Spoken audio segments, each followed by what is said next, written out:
Se você julgar as pessoas pelas características, você vai errar. Era uma violência psicológica. A própria Maria da Penha fala, ele nunca encostou a mão em mim. Agora, um relacionamento abusivo é difícil de você perceber. O primeiro movimento de quem é vítima de um relacionamento abusivo, sabe qual que é? Defender o abusador. Eu falo que a linguagem silenciosa está no tripé. Identificar, entender e se posicionar. As pessoas prestam muita atenção no que é dito e não como é dito. O assédio não tem reciprocidade. Então, a internet, ela mata. Igualzinho na Idade Média.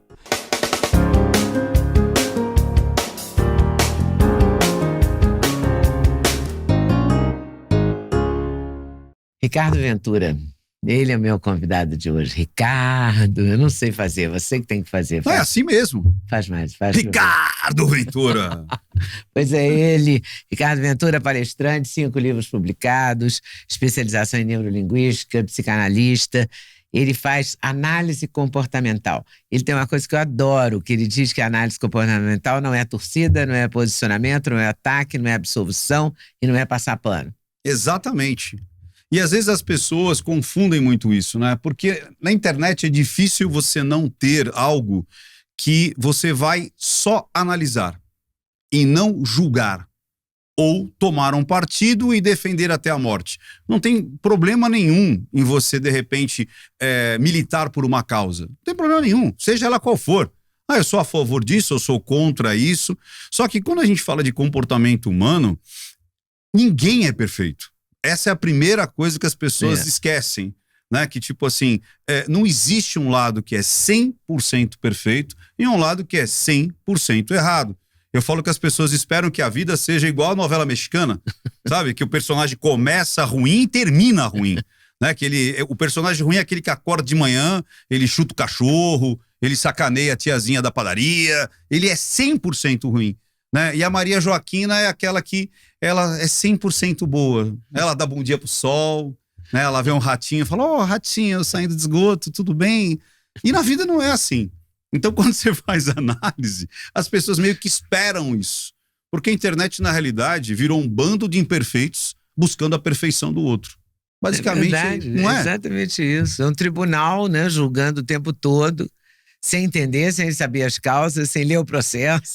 Exatamente. Então, todo mundo tem um porquê. Todo mundo... Eu acho assim, você ter um posicionamento tá ótimo.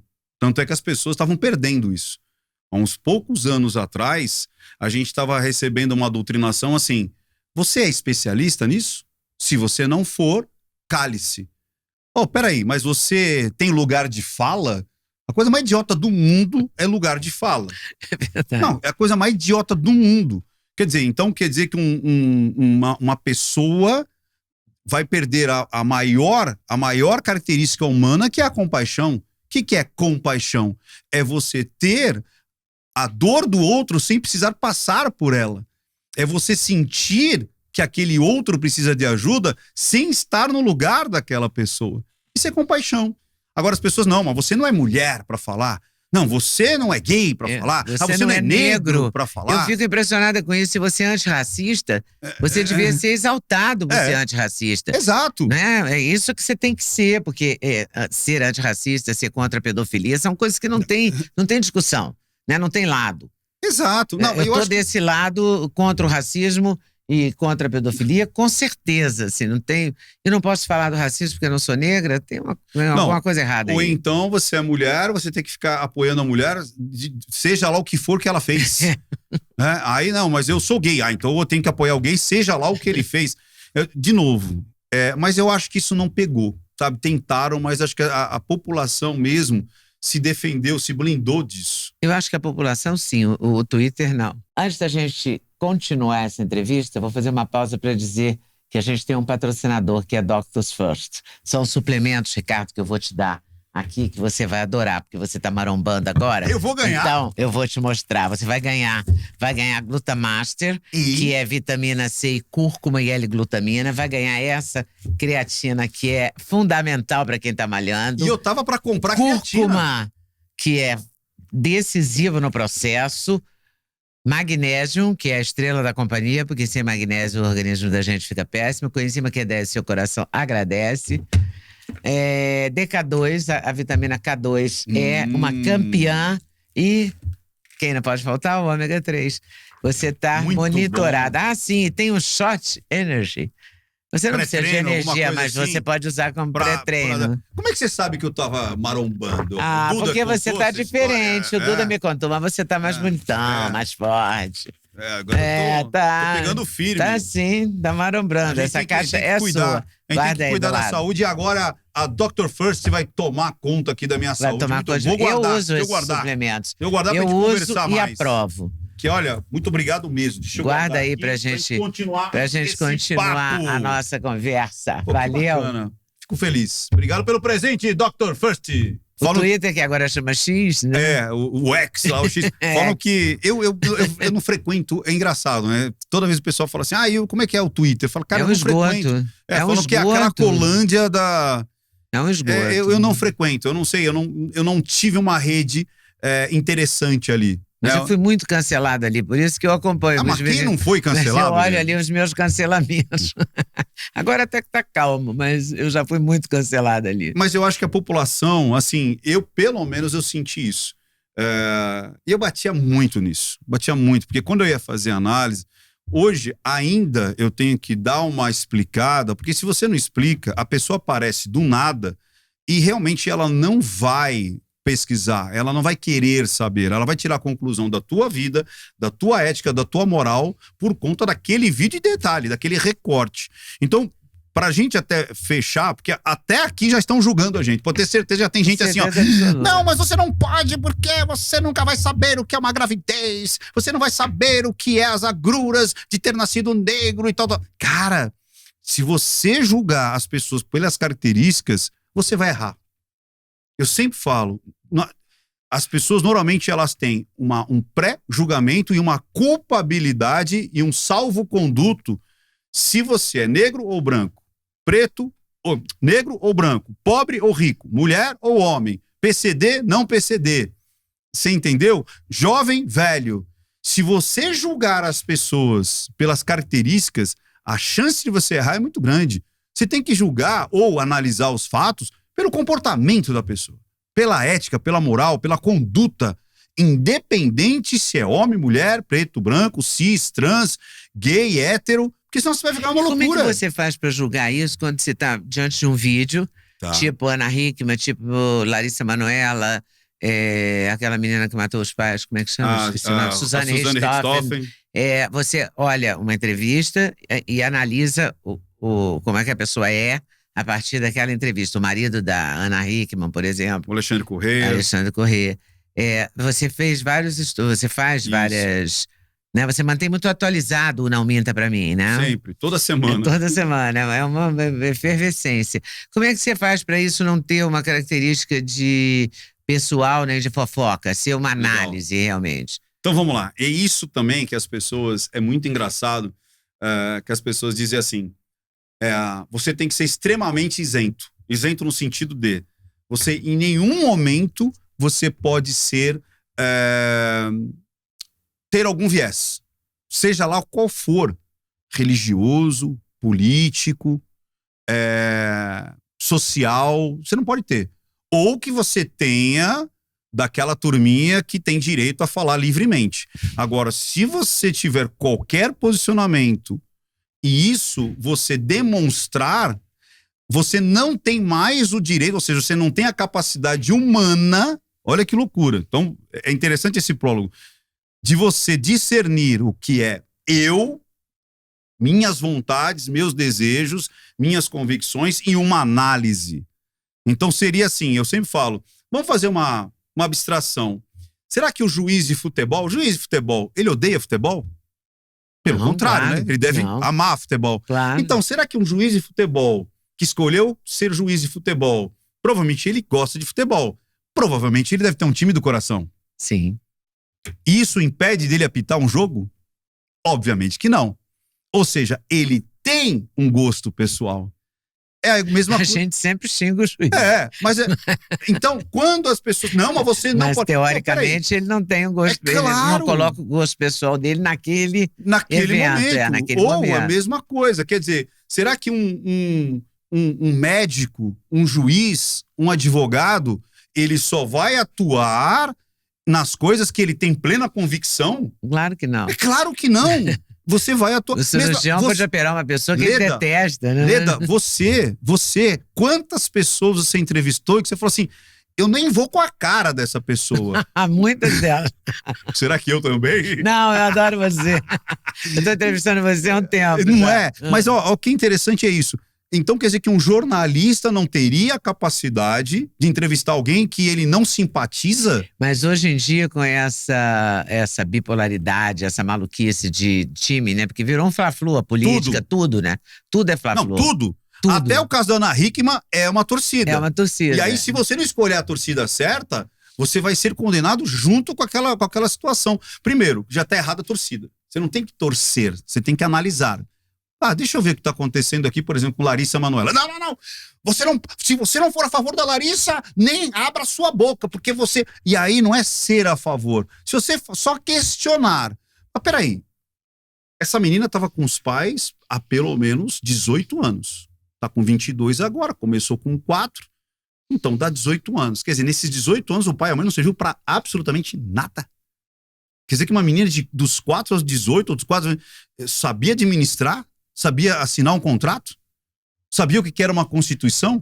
E aí vem o programa e fala assim, na junta comercial está escrito que é 2%. Cara, aquilo... E aí pessoas que nunca abriram Aquilo uma empresa... é uma coisa formal.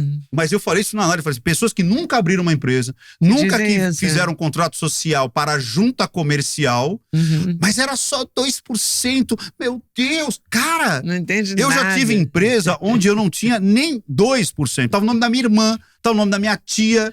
Porque como era microempresa, eu não podia aparecer. Você tinha 1%. Eu já tive empresa limitada que eu tinha 1%. Por quê? Porque você não podia... Aí... E olha, eu conheci a Larissa Manoela quando o Duda fez Cúmplices de um Resgate. Isso foi em 2016, 2017, por aí. Ela estava super bem com a mãe. A relação era afetiva, era normalíssima, não tinha uma rusga, um ruído. Sabe, não tinha nada. A Larissa Manoela, um encanto, a mãe, um encanto, o pai, muito simpático. Claro que eu não fui na casa dela, não convivi diuturnamente com ela. Mas todas as vezes que eu vi, todas as informações que se tinha no SBT, era de que era uma harmonia só. Ou seja, era uma família que você olhava, que era muito parecida com outras tantas que você olhava, que tinham uma convivência normal. É óbvio que eles brigavam, é óbvio que eles se xingavam. É que o pessoal, nossa, mas ela xingou a filha. Eu falei, porra, minha mãe já me xingou várias vezes, e não é por isso que ela deixava me amar. Quantas vezes eu cheguei, minha mãe, porque ela não deixou eu fazer alguma coisa. Minhas irmãs, quantas vezes a gente se xingou, a gente se odiou em algumas situações, em outras situações a gente se defendeu, a gente se amou, se abraçou. Porra, sabe? Família. Mas de novo, é novela mexicana. E aí, você perguntou pra mim, o que eu tenho que fazer? No protocolo, que é muito interessante, que é o protocolo Ventura, por que eu faço isso? Porque é você fazer um acróstico, né? Isso é muito interessante para facilitar e marcar o nome. Então você tem lá V, vocalização. Você tem o E, que são as expressões. A Siri falando aqui, ela não pode ouvir que ela quer se intrometer. Então V, vocalização. E, expressões. N, narrativa. T, trajetória ocular. U, unidade corporal. E, rito da mensagem. E o A, alucinação. O A, se ele não tiver dentro do protocolo, você vai contaminar tudo. O que é alucinação? É você justamente tomar cuidado para você não alucinar, ou seja, ver o que não existe, por conta das suas crenças, daquilo que você acredita sobre aquela situação, sobre aquele personagem. Quer ver um que foi marcante? O Mellen. O Mellen, todo mundo, assediador, eu não ia com a cara do Mellen, não. Estamos falando de Márcio Mellen. Márcio Mellen. Não ia com a cara dele, não ia com a cara do posicionamento político dele, não ia com a lacrosfera que ele vivia, mas quando eu fiz a análise eu falei, não tem assédio. Pode até ter uma canalice, mas assédio não. Ele pode ter traído a esposa, ele pode ter traído o colega, ele pode ter saído com uma mulher casada. Isso não é assédio. Isso é outro nome. E eu fui praticamente o único que, quando fez análise, foi de contra a Inquisição na internet. Ou seja, era muito fácil eu analisar aquilo tudo com o olhar do quê? Primeiro, o olhar da manada. Segundo, o olhar de alguém que eu não simpatizo. Mas você não pode fazer isso. De novo, como um psicanalista, eu não posso atender pessoas às quais eu falo, esse eu vou ser legal, agora esse aqui eu vou ser desgraçado, vou acabar com a vida dele. Não é profissional. Então, mas como você... E aí, como e você não tá é ético, não é e nada. aí, quando você tá no YouTube, e ainda mais fazendo entretenimento, que eu sempre falo isso, você tem que transformar o seu conteúdo em entretenimento, senão você não vive na internet, a pessoa te põe no mesmo patamar do que alguém que abriu uma câmera e começou a falar. Então, tipo assim, mas esse cara tá falando o quê? Quem é esse cara pra falar isso aí? Você entendeu? E aí você tá, obviamente, no mesmo que você abre a janela pro mundo te conhecer, você vai ter pessoas que vão estar ali só pra te tirar pedra. Claro. Então, mas isso, se você também não souber administrar isso, você pira o cabeção. Porque, e vou te falar mais. Quem que foi que não aguentou? Mas tem números aí de várias pessoas. O menino que agora mesmo, lá o Amendoim, né? O Rodrigo Amendoim. Amendoim, nome assim. O Rodrigo Amendoim não aguentou. O que ele não aguentou? O ônus. Isso é o complicado. Então, a internet, ela mata. Igualzinho na Idade Média. O menino não aguentou o ônus da fama. Não aguentou o ônus. Porque, às vezes, essas pessoas não estão preparadas para isso. Porque a fama, antes da internet, você sabe muito bem disso, Leda, ela era um degrauzinho por degrauzinho. Claro. A gente ia construindo uma imagem. Ia se acostumando. Eu ainda brinco que quem é famoso cedo, vai sendo famoso, é muito melhor do que quem fica famoso depois de velho. Porque, em geral, fica muito metido e muito equivocado, porque não, é de repente, né? Eu não sei como esses jogadores de futebol sobrevivem, né? O menino sai de São Gonçalo, pé descalço, não tem dinheiro para pegar o ônibus, de repente ele é o cara mais bem pago de futebol, ou dos mais bem pagos do mundo, como o Vini Júnior, que eu tenho uma profunda admiração por ele. O futebol dele é imbatível. E o cara vira milionário, né? Estatisticamente... E quantos são assim, então, né? Quantos tiveram esse caminho tão rápido, tão violentamente... promissor. Eu acho que a palavra é essa, violentamente promissor. Por quê? E é interessante que, estatisticamente, jogador de futebol, dupla sertaneja, vem do nada e ganha tudo. E aí, normalmente, assim, muitos, estatisticamente, né, alguns que você pinça, consegue administrar, mas muitos se perdem. Por conta justamente disso. Se perdem porque não sabe gastar. Se perdem por falsas promessas. Se perdem porque alguém gruda ali como sendo uma pessoa bacana e aí rouba essa pessoa. O próprio jogador Roberto Carlos, ele quebrou. O cara que era o administrador dele lá, que tomava conta dele, como é que chama lá, o empresário, pegou tudo dele. Jura? Ele teve que começar, já tem uns bons anos. Mas eu lembro quando ele falou, cara, eu tô na lona. Porque e você vê um cara... Eu já vi acontecer isso com um compositor. Mas a pessoa roubar o cantor. É. E deixar a pessoa tendo que fazer show beneficente para sobreviver, para dar a volta por cima. Eu conheço muitos. E não precisa ir longe. Pessoas que ganharam muito dinheiro. E detalhe, ainda tem aqueles que usufruem. Ou seja, grudam em você. É muito parecido com... Os carrapatos. Igual o Elvis, né? O Elvis tinha a máfia de Memphis. Elvis, Os caras tinham salário, Leda. Imagina você pagar amigos. O Elvis pagava salário pra máfia de Memphis. O que era a máfia de Memphis? Era aquele grupinho que vivia com ele, que ria das piadas dele, que ele falava assim, eu quero um cheeseburger. Alguém ia pegar. Eu quero, não sei, ia lá pegar. Tanto é que quando ele começa a quebrar, porque o Elvis já estava saturado, tava com dívidas enormes, aquela coisa toda. Ele começa a perder esses caras, porque ele não conseguia bancar mais, né? Então você vê que muitos... Dizem, sem dizer nomes, que algum jogador de futebol tem um grupinho. Parças. Tem uns grupinhos. E os caras tipo assim, você...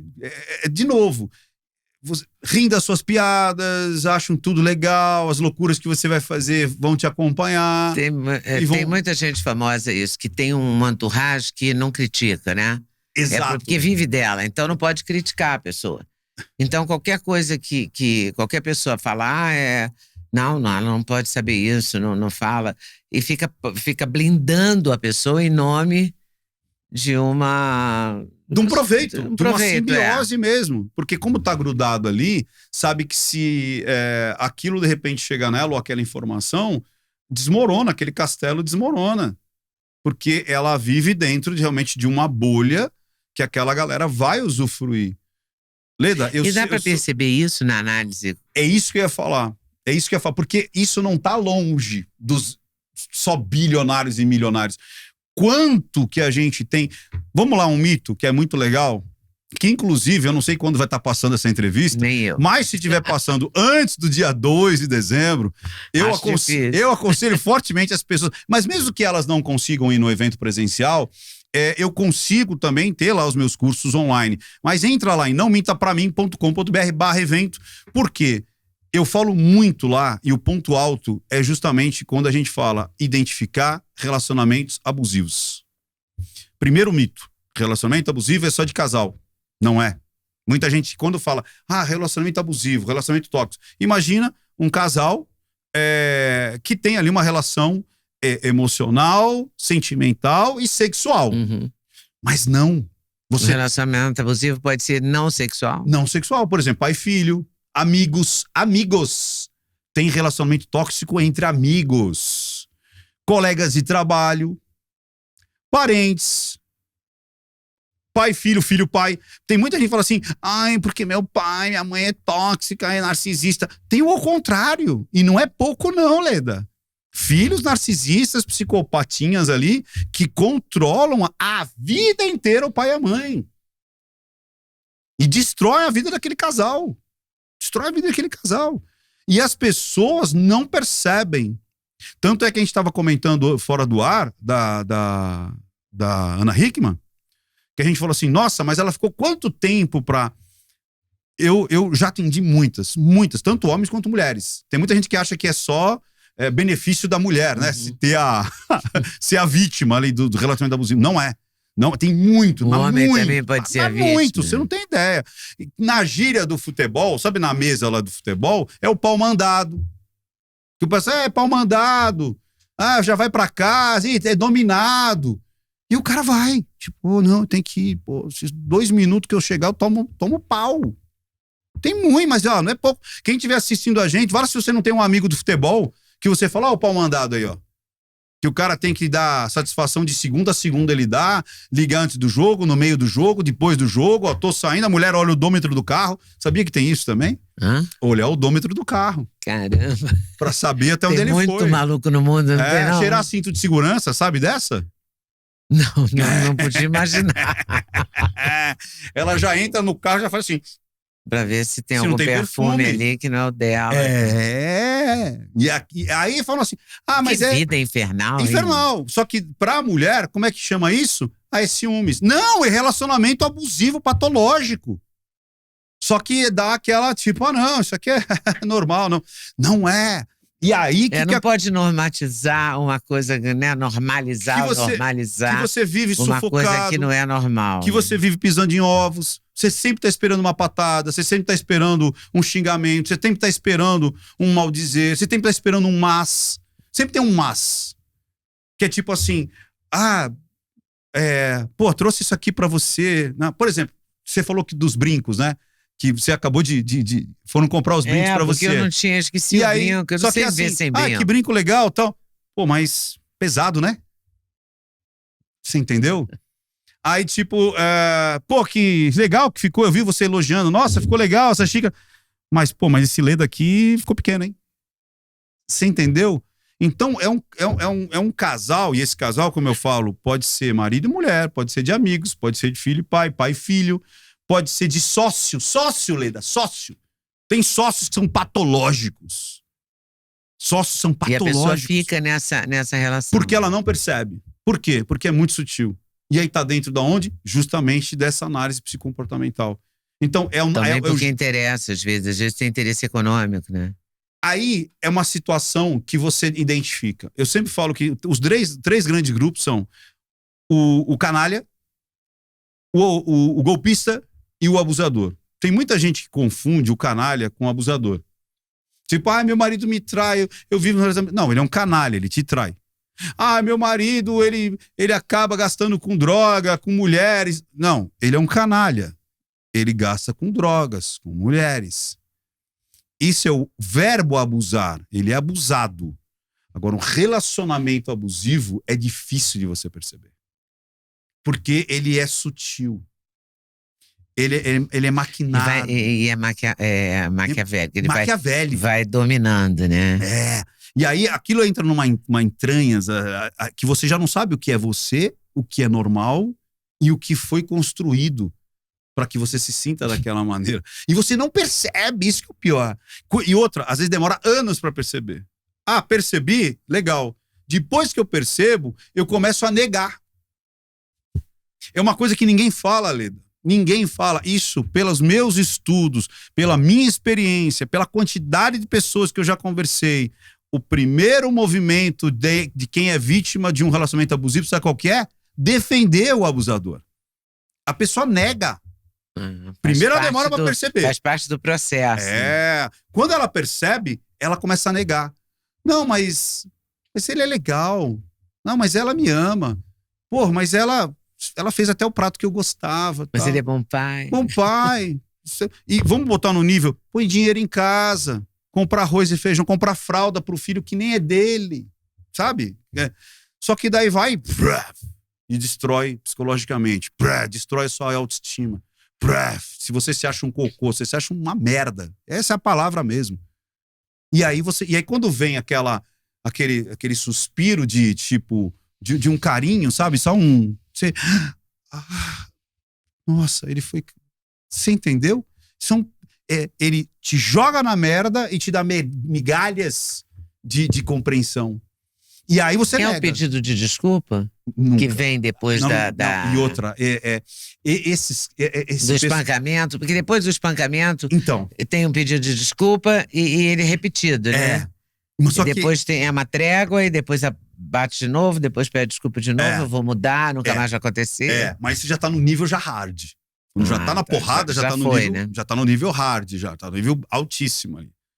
Mas é que nem eu falo, às vezes a gente tá falando só da porrada psicológica que nesse é momento. Muito pior e muitos ela te escraviza de uma maneira e ela te violenta de uma maneira que você não percebe. Porque a porrada você percebe.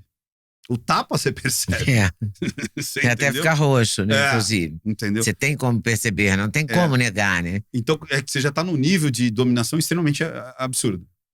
Mas ainda assim, muitas mulheres dizem, eu caí em cima da mesa de... Eu nunca vi tanta gente cair em cima da mesa de centro, né? Por quê? Porque ela defende. Você entendeu? Tá na fase de defender.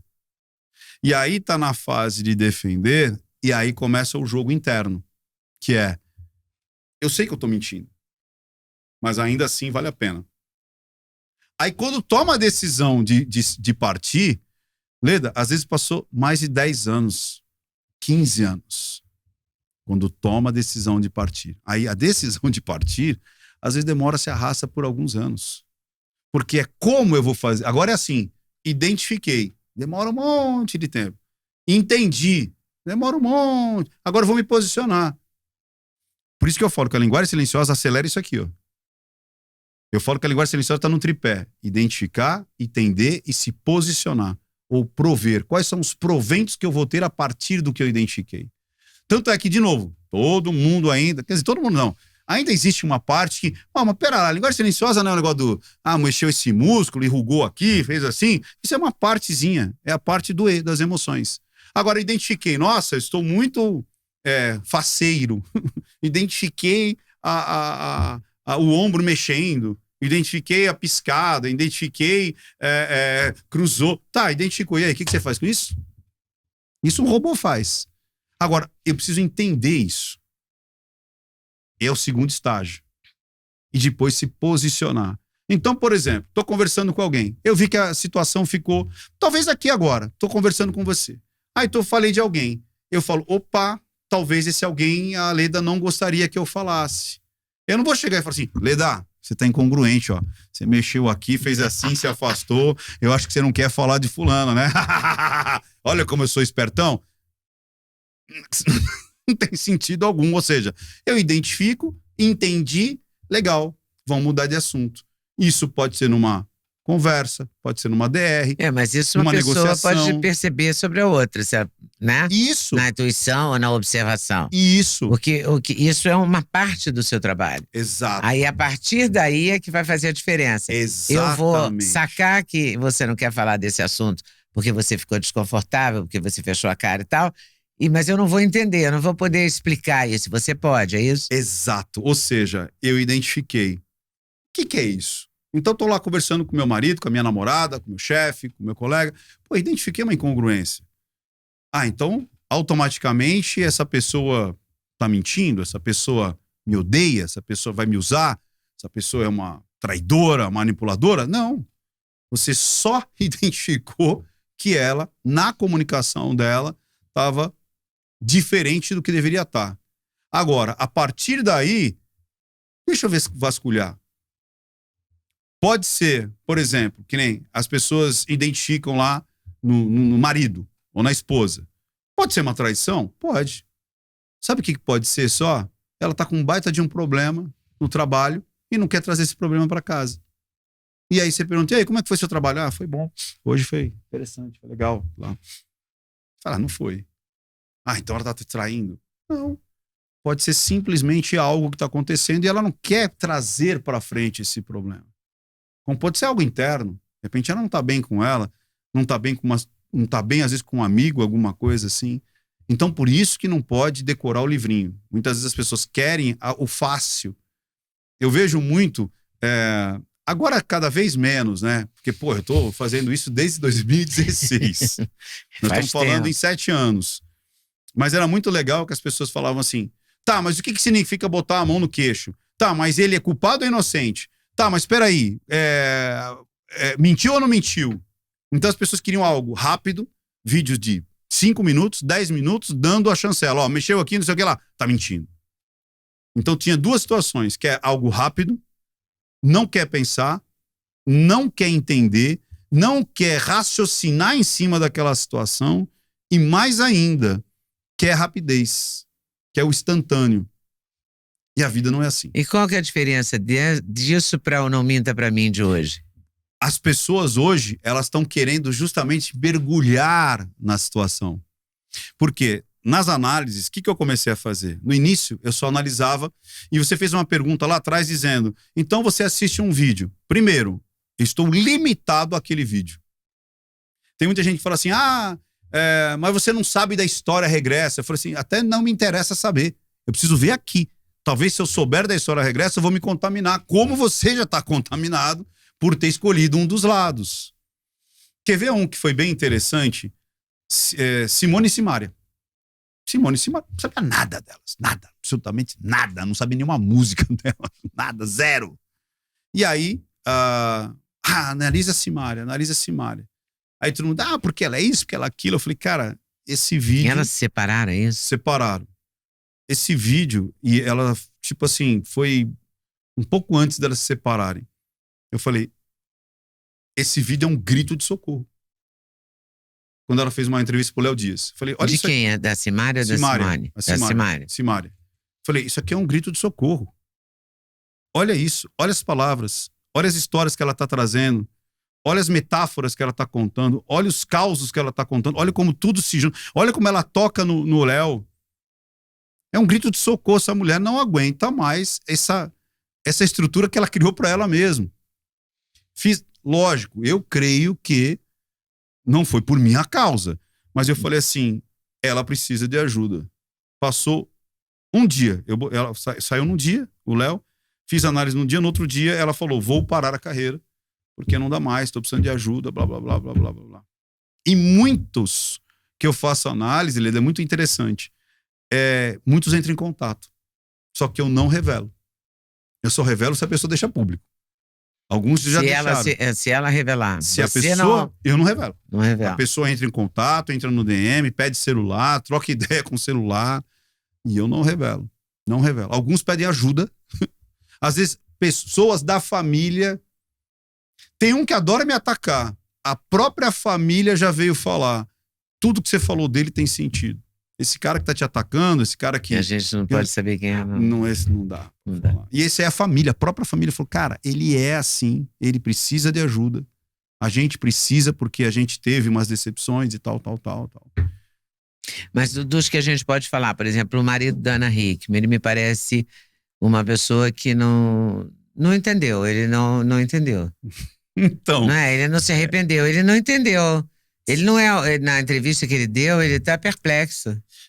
Sabe o que acontece? De novo. Eu tô louca? Não tá louca, não. O que acontece? As pessoas prestam muita atenção no que é dito e não como é dito. A grande sacada não é o que você diz, mas é como você diz. Quais são as palavras que você está usando?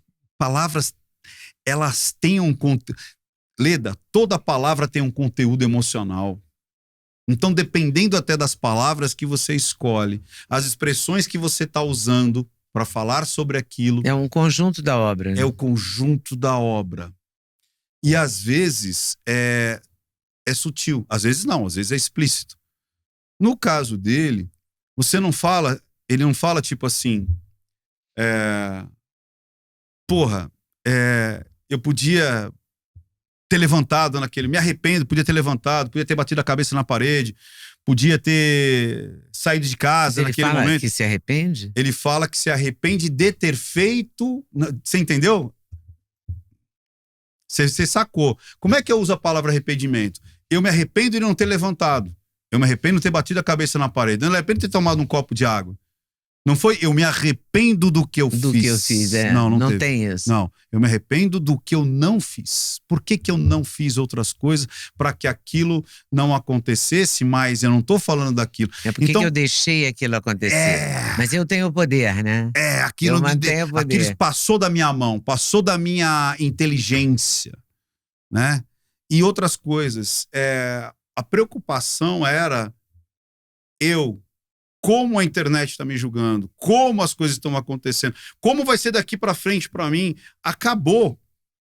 E não era tipo assim, o que vai ser do nosso casamento? O que vai ser da nossa família? O que eu fiz para essa situação acontecer? Meu filho estava lá. Não, Léo, você não pode lançar um negócio desse. Poxa vida, a gente está se acertando, é minha família, a Ana, eu. Não. A coisa era muito aqui, ó. Então são detalhes que você percebe na construção do mapa mental. Por que são as palavras? Uma vez um linguista falou o seguinte, as palavras é a maneira mais rudimentar de você traduzir o que você pensa para o outro, mas é a única que a gente tem e é a melhor. É a maneira mais rudimentar. E a gente dá muita bandeira com as palavras, né? Muita! Sem parar. São as palavras, é o olhar, é tudo, aquela cara de nojo. Você falou isso em relação a Sandy e o marido, o ex-marido, no Sérgio Grosman. Foi. Eu vi esse vídeo também. Foi. Que muita gente falando assim, como é que é? Ela tá... Não, porque falaram que ela tava com nojo. Por quê? Porque ela fez assim, ó. Só que, de novo, decoraram o livrinho e aí foram buscar os músculozinhos. Esse músculo aqui é nojo. Mas, na realidade, ela tava com vergonha, que a gente fala... Sabe aquela coisa, tipo... Incapacidade, vergonha, incompreensão. E aí... É uma situação constrangedora mesmo, demais. né? Sempre a televisão falar da sua vida pessoal é muito chato. E ela sempre foi discreta, né? Então, ela não foi uma pessoa de se expor. Eu acho que eles foram extremamente maduros. A coisa já estava marcado. Aí foram lá. Eles fizeram tudo, acertaram tudo, combinaram, conversaram. Né? Então, mas de novo, sabe o que a internet ela quer? Ela quer o quê? Ela quer o Walking Dead. Ela quer o deslacerar. Vamos dilacerar essa carne. Vamos amarrar um em cada cavalo e... Sabe? Circo romano. A internet, ela quer o circo romano. Ela não quer que as coisas acabem assim, conversando, dialogando. É lógico que os dois devem ter se discutido, Claro. batido na mesa, Imagina, se xingado. todo mundo que já separou na vida sabe que não é essa Suécia. Então, mas às vezes eu falo assim, vocês Não, acham... Mas, não é uma Suécia. mas sabe o que é engraçado? Tem Aí um o pessoal... arranca-rabo aí em algum momento. É lógico. Agora você pode evoluir, né? Então, mas sabe o que é engraçado, Leandro? Tem gente que fala assim, ai, mas qualquer tipo de violência, até a verbal, não pode acontecer. Eu falei assim, ô, dona Maria, mora onde? fala a verdade. Quer dizer que quando você vai fazer uma DR, você é assim, marido, eu estou muito triste porque você chegou 2 horas da manhã. Ó, esposa, o que você acha que poderíamos fazer? Ah, você poderia chegar mais cedo? Vou pensar nisso porque eu gostava de jogar futebol. Cara, não existe uma discussão de relação assim, né? Você em algum momento vai se exaltar. Eu acho assim, e mesmo porque só tem alecrim dourado. De novo, só tem pessoas que exalam jasmim, né? Só pensam coisas boas e fazem doações, né? Olha, eu faço doações. São tudo altruístas. Cara, então as pessoas falam, não, mas não pode normatizar a violência. Cara, a violência é com propósito de violência. Às vezes você está numa discussão, tanto é que muitas vezes você está tendo uma discussão com inteligência, uma discussão sem inteligência, e isso não gera violência. É uma discussão. Por isso que chama discutir a relação. Só que não existe discutir a relação, de novo, sei lá como você fala, Suécia. Que nem na Suécia as pessoas devem discutir. Claro que o na rei da Suécia ele deve, de repente, falar assim, você quer? Tem uma imagem, tem um vídeo dele que ele olha pra trás assim pra rainha, que você vê que ele não tá gostando. Então, tá na cara que ele tá repreendendo. E é o rei da Suécia. Agora, que não pode ter o crime, não pode ter violência, não pode ter o toque. Né? Mas você, às vezes... Não pode ter o assédio. Agora, eu queria voltar um pouquinho no Márcio Smelling. Você acha que ele foi assediador? Não. Porque eu também fico Eu fui o primeiro a falar lá atrás. Eu nunca falei nada sobre isso, mas eu não sei. Pelo que eu vi ali, eu não... O assédio, aí vem umas teorias que é sempre assim, não, mas a própria pessoa que está sendo assediada não tem comportamentos, que ela está sendo assediada e responde pelos galanteios. Então, como é que vai fazer? Se a própria pessoa inconscientemente não sabe, como é que o outro lado vai perceber? O outro vai saber e vai identificar. Se a própria pessoa não identificou, então você chega num ponto de abstração absurda de defender quem já foi escolhida como vítima, você tá entendendo? Não, e aí de novo, aí quando você fala isso, então você está defendendo o assediador? Você está normatizando o assédio? Não, eu estou falando desse caso específico, nesse recorte, e não de um TCC, né, não a teoria geral do assédio. Esse caso específico, como você mesmo disse, estava muito claro que havia um conluio, havia uma reciprocidade. O assédio não tem reciprocidade. O assédio, primeiro, para ter assédio, precisa ter uma escala de hierarquia. Não tem como colegas se assediarem. Ah, mas ele era diretor. Beleza, então eu tenho a carga de hierarquia. Só que o assédio, para caracterizar assédio, tem que ser assediando, ou seja, importunando, convidando, propondo, e o outro dizendo não, não, não. Isso é o assédio. Ah, mas aí eu tenho que, às vezes, converter e aceitar esse assédio. Opa, então você já disse, você converteu, aceitou por N motivos. Não posso perder o salário, não posso... quero essa vaga, quero este papel. Então... É o Me Too, né? Então, dos Estados Unidos, né? Que me incomoda muito, porque a pessoa denuncia 20 anos depois que foi... usufruiu de tudo. Mas ficou 20 anos com aquela fama, fez o papel que queria fazer, então ela trocou. Mas é o que eu tô dizendo. Mas a troca não está incluída no assédio. A troca é a canalice. É canalice. Aí é outra história. Eu me submeto, ou eu faço, e o outro aceita, então então não dá para você colocar. Então, não pode ser assédio. E outra, e mesmo que você, então, tá tendo que aceitar por alguma coisa e tal, então, caracteriza isso. Você não caracterizou?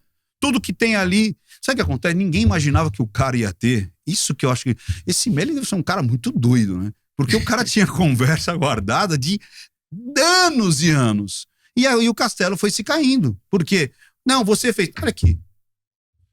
Me convidou para jantar, Agora é uma loucura me convidou isso, para sair, né? Você tem que agora passar a armazenar tudo, né? tudo. Porque tudo pode virar um processo, né? A É. gente está vivendo um momento também muito esquisito, né? Sim. Em todos os níveis, né? No nível mundial de guerra. Quem pensou que ia ter guerra? É. Né? Depois da pandemia, não. Já teve uma pandemia, agora vai ter uma guerra. Como assim? Né? Eu pensava que só estava no livro. Aí depois vai ter uma suástica pintada uma suástica não, uma estrela de Davi pintada na casa de judeu, que nem no Hitler. Você fala, peraí, mas quantos Mas é anos igual. tem isso? E tá igual. É igual. A gente não melhorou nada. Nada. Você sabe que quando você começa Como ser a ver... humano que eu falo. Não melhorou nada. Mas é isso mesmo. Às vezes eu me... Esquisito Leda, isso. de vez em quando... agora não mais, porque eu comecei a me assustar tanto que agora não me assusto mais. Mas eu começava a ler uns filósofos, principalmente gregos ali, tipo, antes de Cristo, que eu falo assim, cara, essa ideia que esse cara teve, eu tive agora. Nossa, esse questionamento que ele tá tendo, eu tive agora. Nossa, essa dúvida em relação a, sei lá, moral, ética, vida, eu tô tendo agora. Ou seja, as agruras, os questionamentos são os mesmos. É São do os humano, mesmos. né? É do humano. Agora, te grila de alguma forma fazer essas análises? Por exemplo, quando você analisa por exemplo, uma Suzanne von Richthofen, eu já nem acho que seria o caso de ter algum conflito ético, porque ela não teve nenhuma ética. Então, não há... Entendi. Isso. Mas no caso, sei lá, da Larissa Manoela, por exemplo, ou de outro qualquer que eu não estou me lembrando, da Sandy E esqueci o nome menino, do rapaz. É o Lucas Lima, né? Lucas. Pois você tem algum conflito ético? Você fica grave e fala, não vou fazer essa análise. Ou não deveria fazer porque eu estou ferindo alguma coisa... O que bate para você, na sua consciência, bate alguma coisa desse tipo? Sim, eu não lembro exatamente. Teve uma que foi... Eu me neguei a fazer, porque a menina... Ela grava um vídeo e acho que naquela mesma noite ela se mata. Uma menina, sabe, influenciadorazinha super, super pequena, né? Não era uma baita, não era nem ao nível de tipo Rodrigo Amendoim, né? Uma menina super famosinha ali no bairro dela, né? Inclusive, acho que era até aqui, na zona leste de São Paulo, ali, zona norte, zona leste. E aí, começaram a questionar que a menina estava viva. Que era mentira e tal. E começou, se é mentira, então não minta pra mim, não sei o quê. Aí, e a mãe falou, olha, minha filha morreu. E aí a internet, de novo, como que é o circo de Nero, ela quer que é sangue. As carnes sendo dilaceradas, né? Puxadas uma para cada lado, a morte trágica, a morte violenta, com dor e com humilhação. Começou a questionar a mãe. Aí eu fiz uma pesquisa rápida. Na verdade foi um meu pessoal. Eu falei, por algum motivo a gente conseguiu o nome da menina. Falei, busquei. Apareceu o BO dela. Falei, cara, tá aqui o BO dela. A menina morreu. Parem de ficar questionando a mãe da menina, ou se a menina tá... Eu falei, eu não vou fazer essa análise, não vou fazer. Eu falei assim, a análise, Leda, tem que ir pelo lado mais simples possível. Qual que é o lado mais simples? Será que a Leda foi para o Rio ou não foi para o Rio no dia tal?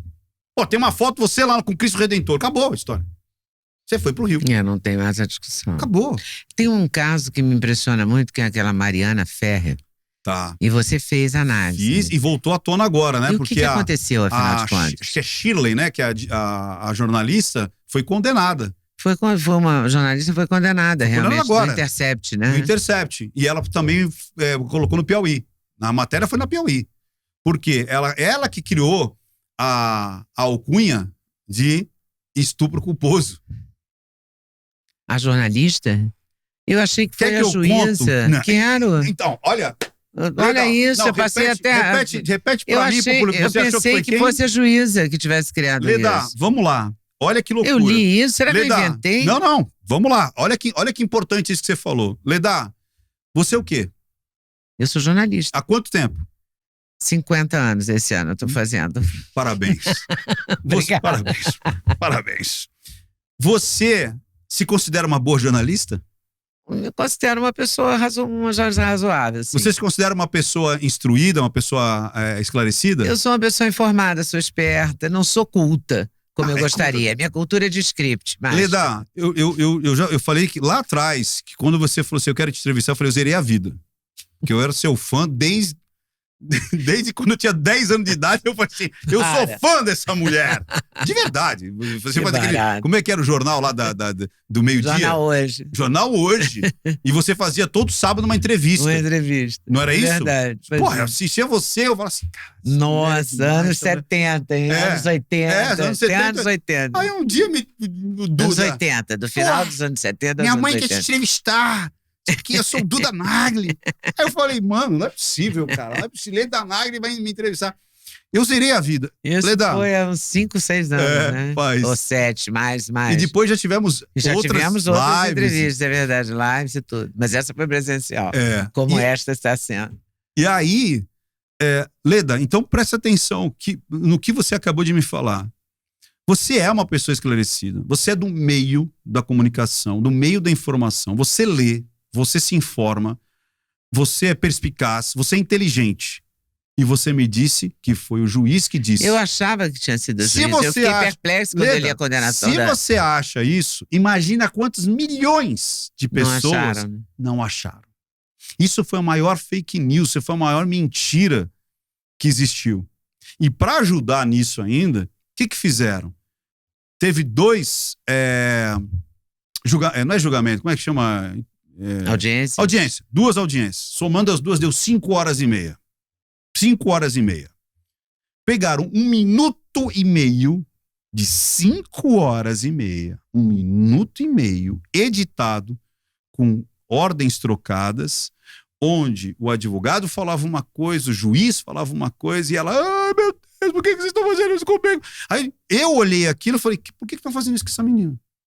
Nossa, agora mesmo eu vi gente comentando, porque esse negócio saiu muito no site de fofoca. Ó, a Sheila foi condenada a 400 mil e prisão. Lógico que a prisão vai ser convertida a alguma coisa. 400 mil de multa. Muita gente falando assim, não, mas aquela audiência eu jamais vou esquecer, porque eu vi a audiência. Vi 1 minuto e meio. Aí o que o Não Minta Pra Mim teve que fazer? Eu assisti a 5 horas e meia 3 vezes. Foram 18 horas e meia assistindo aquilo ali. Eu assisti, que paciência, assisti. Foi uma semana. Semana de trabalho. Assisti. Hoje eu não sei se eu teria tempo de fazer, mas foi uma semana. Assisti. Primeiro, aonde que alguém, juiz, promotor, advogado, alguém falou que ele foi absolvido porque não existe estupro culposo. Ninguém falou. Saiu da cabeça dessa jornalista. Saiu da cabeça dela. Você entendeu? Por que ele foi absolvido? Porque, em primeira e segunda instância, eu não sei se teve mais tempo, mas já foi absolvido em 2 instâncias. Porque o que a menina relata é absurdamente improvável. É porque tem uma imagem dela andando logo depois que ela tá normal, né? Não, você quer saber o pior de tudo? Logo quando... mas teve várias coisas. Porque assim, aí quando ela vai contando, aqui eu estava em transe.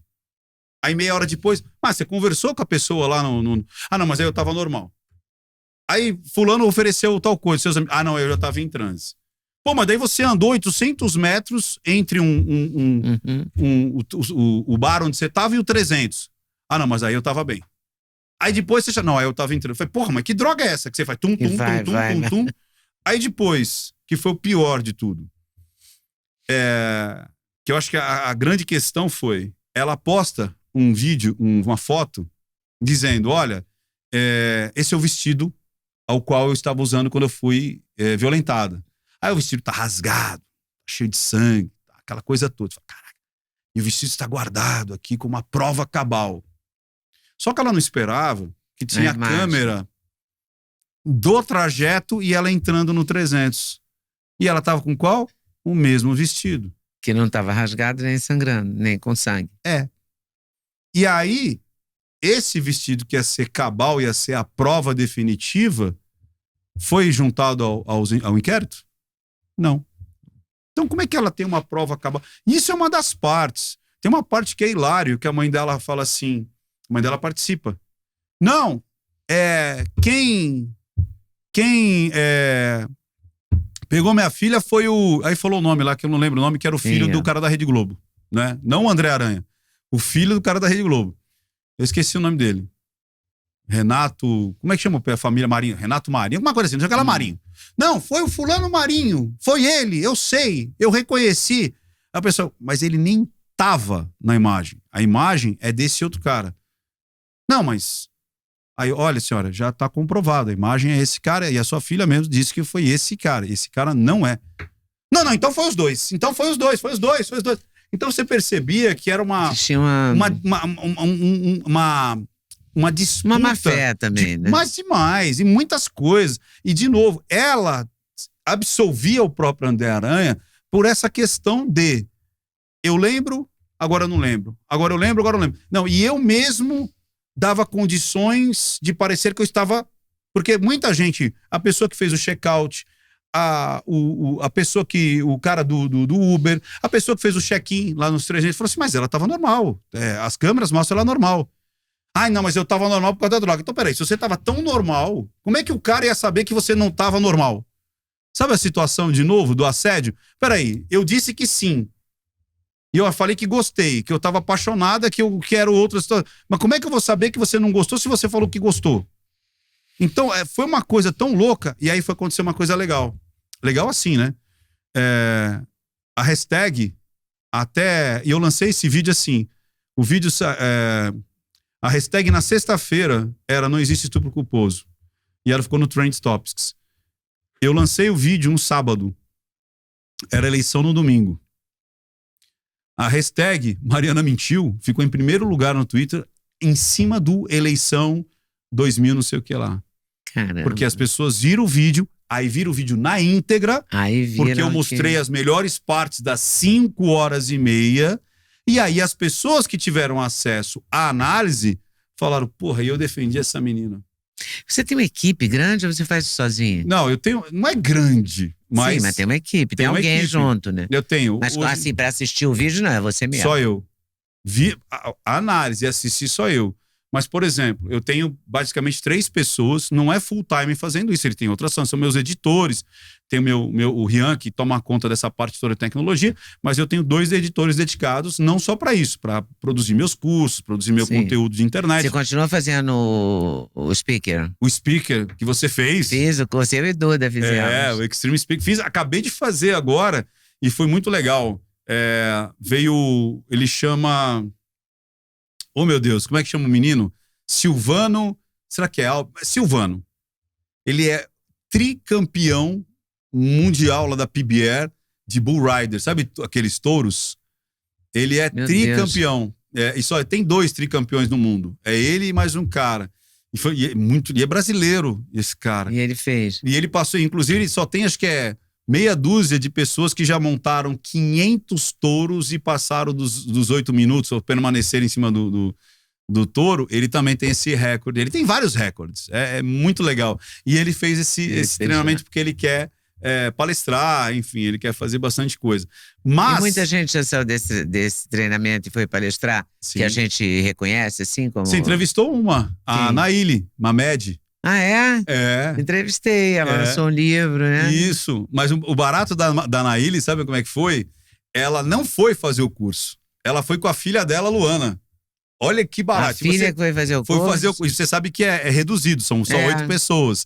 Aí ela foi acompanhar a filha, e aí ela tava lá, aí eu falei, você vai palestrar também? Ah, não, eu não. Vai palestrar. Conta aí alguma coisa. Eu falei, então eu vou contar minha história. Olha que loucura, hein? E a história dela é boa, né? Ótimo. Olha como é a vida. Aí ela contou a história dela e eu falei, caraca, Naíli, você tá pronta. Eu falei, essa história... E todo mundo se emocionou, que ela falava do falecido. Ela falou do falecido pra você? Acho que falou. Que ela falou, falecido e tal. E tem muita coisa ali que surgiu ali dentro. E aí eu falei assim, Naíli, você vai palestrar no meu evento do final do ano. Foi a primeira pessoa que saiu do speaker e foi palestrar. Aí eu falei, você precisa escrever um livro.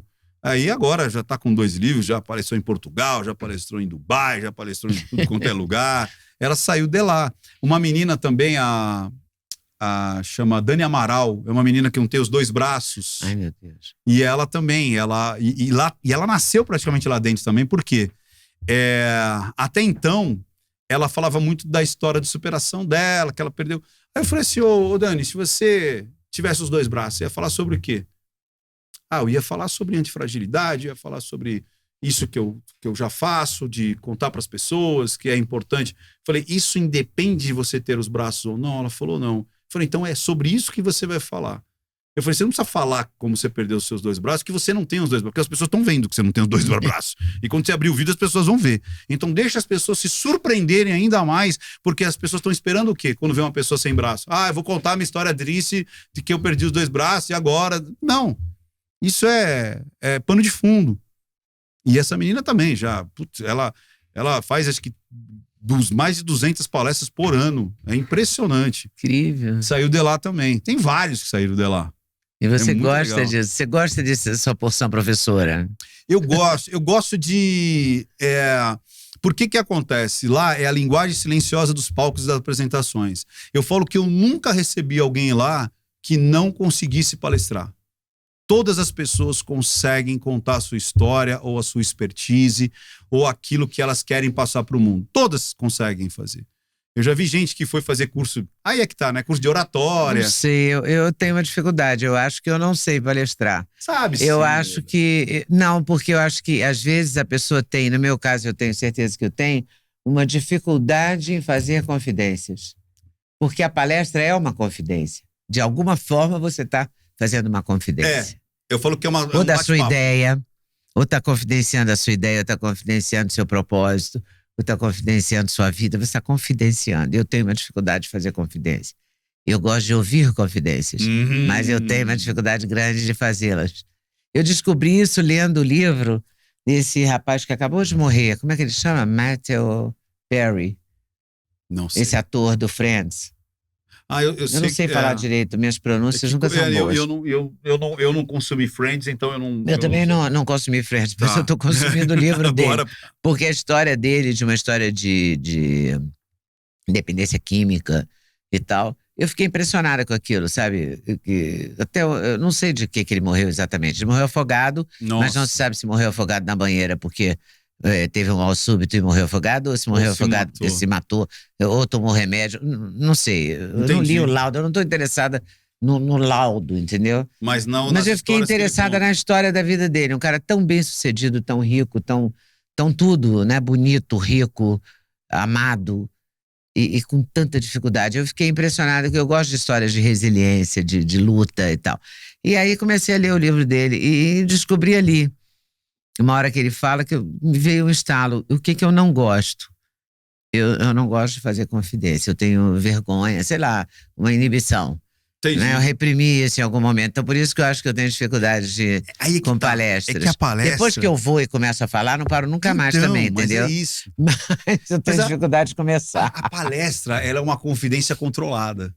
Que você só vai contar aquilo que... É verdade. Você só vai contar o que você quer contar. Que você quer contar, entendeu? E as pessoas têm muito interesse. Você acha que cresceu muito o interesse pela vida alheia? Sim, muito. O Não Minta Pra Mim é uma prova disso? Muito, porque... e outras pessoas, parece que as pessoas cansaram do modelo novela, por exemplo. Novela mexicana, não, né? Não querem mais novela, querem mais... Até seriados mesmo. Tanto é que está crescendo muito o quê? Justamente tipo a vida documentário. Real. True crime, tipo assim, como é que essa pessoa chegou a vias de... E outra, o crime, ele traz uma situação de projeção.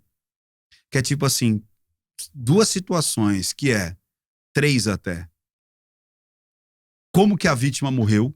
Sabe aquela situação de você tá passando o carro na estrada e todo mundo dá uma paradinha pra ver... Pra ver o acidente. Por que aquilo... Porque aquilo... Por que atrai tanto? É uma história real. Você vê que todo o drama tá ali. Imagina, uma pessoa que sai de casa, normal, como eu, como você, as pessoas saindo, daqui a pouco acabou. A história dela acabou. Então imagina, ali é um como é que chama quando é pequeno? É um recorte da novela. Mas tem um nome. Vida, como é que chama quando é crônica? Crônica. Ali é uma crônica. É uma crônica. Então, só que é uma crônica real. Que tá ali. Aí atrai. De novo, circo romano. De Nero, eu tô vendo um recorte. E você sabe que lá no Coliseu, eles encenavam situações análogos à real. Então, por exemplo... Então já era um sucesso naquela época. Demais! Então eles construíam, por exemplo, umas caverninhas. Não era só botar os leões e o pessoal correndo. Não, tinha todo um cenário. Tinha toda uma como é que chama ali? Tem um nome, né? Como é que uma ambientação. Mas ambientação. Eu ia falar, como é quando no teatro tem quando você constrói. O cenário? Mas, enfim, tem todo uma ambientação. Tem todo um cenário, tinha árvores. Pra quê? Pra quando o tigre, um tom o real, leão, né? corresse, eles se escondessem na caverna, subissem em cima da rocha, tentassem subir numa árvore pra ver o desespero daquela galera ali. Fugindo dos animais. Os gladiadores, você vê uma cena de guerra que acontecia lá na fronteira, eu tô vendo aqui. Até batalhas com navio acontecia no Coliseu. Eles enchiam aquilo de água e ficavam os navios. Por isso que os documentários fazem tanto sucesso. Exato. Então eu acho que o Não Minta Pra Mim, as pessoas vão muito entender, tipo, o que tá acontecendo de fato? Como é que é essa história? Sabe uma coisa que eu tô tendo feedback muito legal, que mas muito, muito mesmo, que as pessoas estão percebendo que lá você vai ter a análise sem torcida. Por isso que eu falo, aqui não é torcida, aqui não é para cancelar e nem enaltecer, e nem tomar partido de um lado. Nós vamos ver o que... E muitas vezes vai te desagradar. Muita gente chega lá, decepcionado com essa análise. É só essa que eu não gostei. 3, 2, 1, deixando de seguir. Por quê? Porque a pessoa, ela já entra com Porque ela discorda da análise. Ela já fez a análise dela e já bateu o martelo dela. Condenou, absolveu e você vem contrariar o veredito que ela se deu. Né? Tudo aquilo que ela comprou, tudo aquilo que ela ouviu, tudo aquilo que ela formalizou. Você acha que pela análise do comportamental você percebe uma pessoa psicopata, narcisista? Sim. Sim. Uma pessoa com distúrbio mesmo de comportamento? Sim, sim. Que nem eu falo, eu não posso diagnosticar e jamais fechar um diagnóstico, até por conta de um vídeo, né? Um psiquiatra. Sim. Eu falo que eu tenho o Dr. Sadi, é o meu psiquiatra, como é que fala? De cativeiro. Eu falo que eu tenho aulas particulares com o Dr. Sadi. Então, toda hora, Sadi, como é que é isso, como é que é aquilo? E ele fala, Ricardo, a gente, para dar um diagnóstico, a gente precisa, às vezes, conviver ali. Um tempo. 3, 4, 5, 6. E às vezes não. Às vezes na primeira você fala, nossa, só porque a pessoa me trouxe aqui, eu já consigo mais ou menos ter traços, indícios. Mas o que é legal? De novo, como é que o psiquiatra faz a análise dele? Conversando. No consultório. Não existe um exame de tomografia que vai falar assim, é psicopata... É narcisista, bipolar, é esquizofrênico. Não. Ali vem do fenômeno, é o papo. Não tem exame de imagem. Não tem exame de imagem, de sangue, de hormônio que vai te identificar se você tem transtorno de personalidade. Então, tanto é que agora mesmo, segunda-feira agora essa passada, eu abri um congresso internacional de medicina integrativa. E é a terceira vez já que eles me convidam, por quê? Porque eles falam, Ricardo, doutor Renato, inclusive, a Brita, ele fala o seguinte, o quanto é importante a anamnese médica ter o contato e conhecimento da linguagem silenciosa. Porque não é o que o paciente diz. É o que ele não diz. E é como ele diz. Ana Beatriz já falou isso a mesma coisa para mim. Antônio Geraldo, presidente da Associação Brasileira de Psiquiatria, já fiz... Falei, Ricardo, é muito importante o médico, o psiquiatra, o terapeuta ter no mínimo, noção. Por isso que a anamnese é fundamental. A clínica é soberana. É soberana. Você tem que estar ali olhando para a cara da pessoa. E a gente viu isso agora nesse congresso, o quanto, muitas vezes, a coisa não vai para frente porque o paciente não identifica o olho no olho. Então, não é só o médico ser o analisador, mas ele se postar como alguém que está interessado no paciente. Então, o corpo, o olhar dele, as perguntas, também fala assim, dona Leda, então me conta, você está com uma dor onde? E aí, porque assim, ó, eu vou fazer agora, vou fazer uma roleplay. Imagina que você tá com, sei lá, uma dor no joelho. No joelho, pronto, né? Dor no joelho. Eu sempre tenho, essa eu posso e trabalhar. aí e normalmente é assim, né? Normalmente. Daí vai vir um monte de médico. Não é assim que vai ser. Então existem alguns médicos que é assim. Dona Leda, tudo bem? O que a senhora me conta? O que a senhora tem? Eu tenho uma dor no joelho. Nunca mais ele olha pra sua cara e continua batendo não é ali. Assim? E você vai falando. E ele vai falando, você vai fazendo. E ele não assim? presta atenção nas suas contrações. Mas onde que dói? Aí você fala, Você já foi atendido assim? Já. Agora imagina se eu faço isso e eu viro pra você e falo, então vai me falando da dor do joelho, como é que é? É uma dor que dói sempre quando eu subo a escada, quando eu forço o joelho. Esquerdo ou direito? Os dois. O direito mais que o esquerdo. Já que é pra consultar, vou consultar. Você pratica esporte, alguma coisa? Não, faço umas fisioterapias. Isso é ciático. Tá aqui, ó. Você vai tomar isso aqui, tá bom? O que você sentiu? É ciático. Não é ciático, é menisco, ligamento cruzado, não tem nada que ver. Mas agora, imagine se fosse desse jeito. É lógico, eu não sei o que é. Sim. Mas é ciático. Mas eu sei que ciático. Sabe por que é ciático? Porque eu tenho essa experiência toda. Eu sei que é ciático. Só que, agora, e o pessoal de casa vai ter essa mesma percepção. Agora, um outro tipo de médico. Oi, dona Leda, tudo bem? O que você me traz aqui?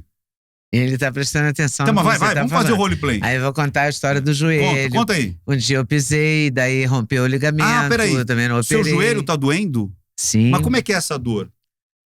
Uma dor quando pisa, mais do que quando tá sentado, não. Assim, Você pratica esporte? Não. Meu filho me critica muito. E é nos dois joelhos? Nos dois joelhos, mais no direito que no esquerdo. É ciático. É ciático. Ó, você vai tomar isso aqui, você vai ver como você vai melhorar e tal. O que você sentiu? O atendimento é diferente. Você entendeu? Embora eu não concorde com a conclusão. Não, claro. E eu dei uma chutada. Mas você tá entendendo?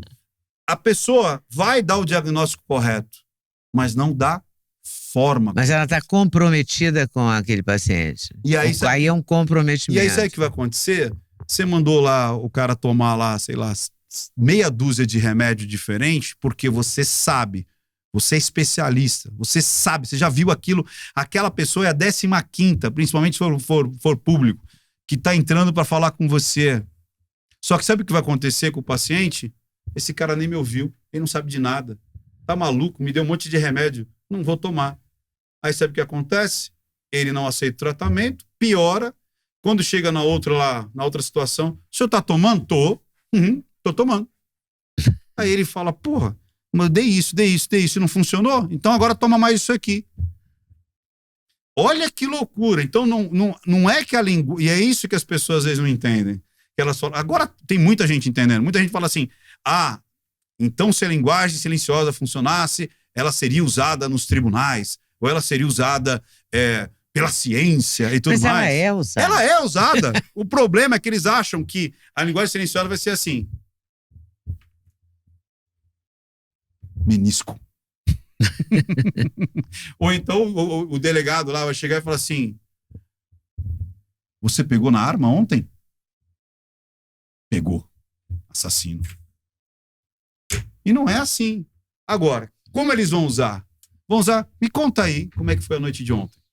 Noite de ontem? Opa, peraí. Eu senti alguma coisa, lógico, diálogo interno do delegado. Tá incongruente, tá esquisito. Tá incompleto. Mudou a forma de falar bem na hora do momento ali do que aconteceu o crime. Isso pode ajudar, sobretudo nas questões criminais, né? Vou fazer uma diligência. Vou pedir mais. Vai te dar uma pista para você buscar. É isso. Mas isso é muito utilizado. Mas muito. Eu já dei treinamento para juízes, escolas de juízes. Por quê? Para você perceber essa incongruência. De novo, não é o que dizem, é como dizem. Então isso é muito usado, mas muito. Você chegou a fazer alguma análise do Guilherme de Pádua? Cheguei. E vou contar um segredo para você. Porque esse cara era muito estranho, né? Era. Muito estranho. Sinistro. Sinistro. E vou te falar, tem coisas que com certeza esse cara levou pro túmulo. As pessoas não sabem. Que confidência você vai me fazer dessa história? Não, é porque eu tive a possibilidade de conversar com ele e não aproveitei. Aí ele morreu, tipo, 2 meses depois. Jura? É. Eu tinha o contato direto, ele aceitou falar comigo, mas alguma coisa me dizia, não fala com ele, não fala com ele. Eu fui postergando. Nunca falei isso pra ninguém. Se bobear até no meu celular, até hoje tem o celular dele. É mesmo? Eu anotei o celular dele, cadastrei. Ele queria falar com você? Ele ia falar. Ele tinha aceitado falar comigo, mas talvez, sei lá, talvez eu descobrisse algo que não era pra eu descobrir, né? Algo que não era pra eu saber. Mas você sabe que no caso, eu não sei se eu contei pra você da Glória Pérez, a mãe da Não é mãe da Daniela. Daniela? Quando eu fiz a análise, ela entrou em contato comigo. E essa eu posso falar porque ela deixou a situação pública ali de tipo, não, tudo bem, Ricardo. E ela investigou, ela tem todas as fitas do julgamento, ela tem tudo. Muito. E aí, quando ela entrou em contato, ela primeiro foi assim, acho que foi na época pelo Facebook ainda. No Facebook eu tenho print de tudo lá. Entrou em contato comigo assim, me dá o seu e-mail. Eu falei, putz, eu vou ser processado agora. Aí mandei um e-mail. Aí veio o e-mail dela, @globo.com. Aí mandou um monte de coisa. Uma tonelada de informação. Ela tem tudo. Eu falei, Glória, e era inquérito, eram as fotos ela tem tudo. da Dani. Putz, era... Na hora que eu comecei terrível. a ver, assim, eu parei e falei assim, Glória. se você quer que eu tiro do ar a análise, você fala, eu tiro, você é mãe. Não quero nem saber. Você não precisa me mostrar nada, você não precisa...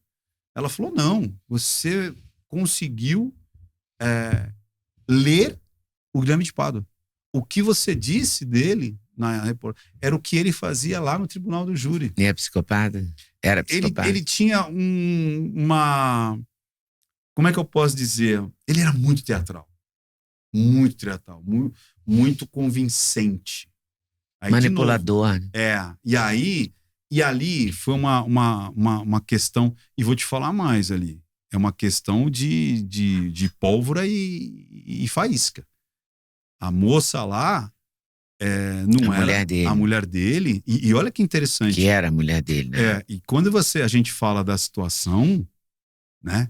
Quando a gente fala da situação, a gente só lembra dele. Você percebe que a gente não lembra dela? É verdade. Nem o nome dela, às vezes, as pessoas lembram. Eu não lembro o nome dela. Eu também não lembro. Então não é uma loucura isso? Mas eles mataram juntos. Então...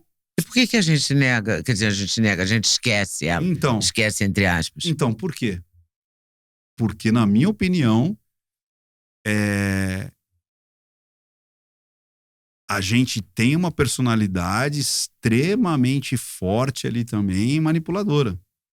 Tão manipuladora... Eles entraram em sintonia, né? Era uma sintonia de manipulação e de ela doença. soube conseguir jogar isso também para o público como é ele. É só ele, né? Só ele, sendo que, pelo que parece, pelos relatos... Estavam juntos o tempo todo. Quem deu as tesouradas foi ela, pelo que parece. Eu não tenho a certeza disso, mas pelo menos ele diz isso. Então você vê que, na realidade, ele deu a gravata e ela com a tesoura e ninguém fala dela, ninguém lembra nem no nome dela. Então você vê o poder de persuasão, de manipulação, que acho que era muito maior do que o dele ainda. Maior do que o da Suzane Richthofen, então. Eu tô falando. Ela era mais perigosa, ela é mais perigosa que a Suzane. Agora, a Suzane tem uma situação muito louca nesse momento, né? Porque ela tá vivendo com um cara que tem guarda dos filhos, né? Acho que são 2 ou 3 filhos. Você já imaginou a mãe dessas crianças saber que quem tá cuidando das crianças é a Suzane Richthofen? Meu Deus. E assim, e aí entra num parâmetro... Aí, desculpa, mas não consigo nem imaginar a complicação disso. E o pior, Leda, que se a gente pegar... Se a gente, de novo... Será que eu não sou boa o suficiente? Mas não tem perdão, né? Se matar o pai e a mãe, armar essa... Porque não é você que conclui que ela que armou tudo, ela que dirigiu a cena e... Isso lá atrás, eu já tinha... Você conclui isso lá atrás. Legal, que quando eu vi eu já tinha visto várias coisas dela, né? E ela foi uma das mais difíceis de analisar. Porque ela tinha um padrão muito único, muito dela. E aí, é engraçado, de novo, né?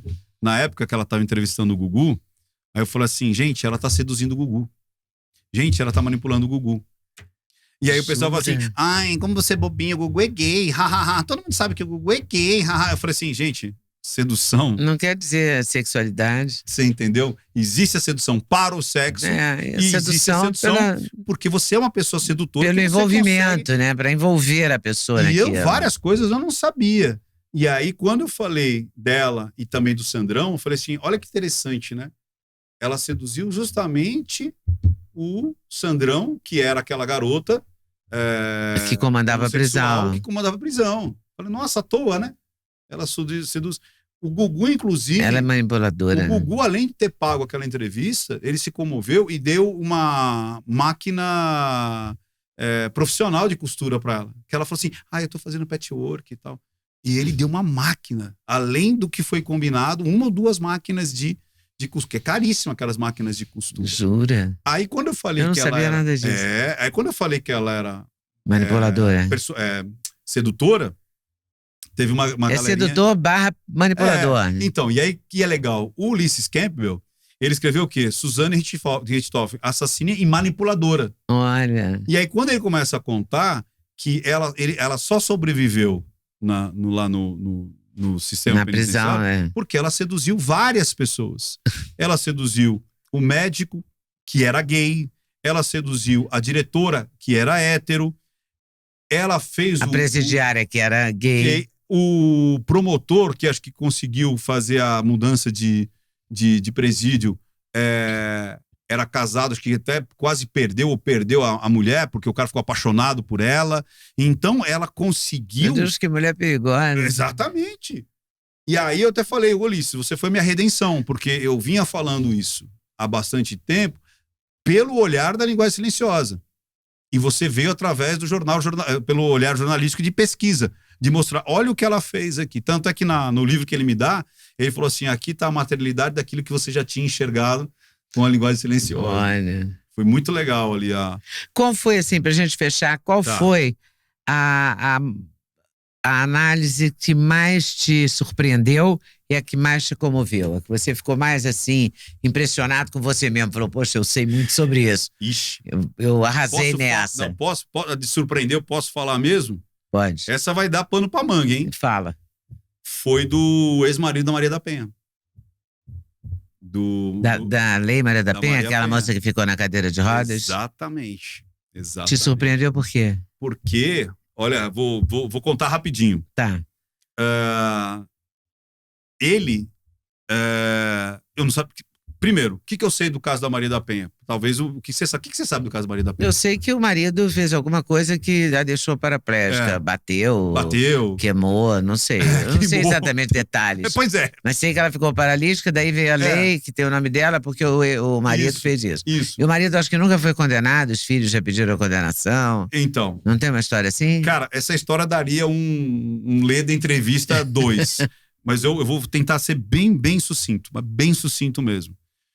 A história quanto tempo a gente tem? 1 minuto? Não, temos mais, temos 10. Então tá, então eu vou contar rapidinho. Se tem 10, esse vale a pena. Olha que loucura. Você viveu talvez até um pouco mais do que eu esse momento. Isso foi em 83. Eu tinha 13 anos.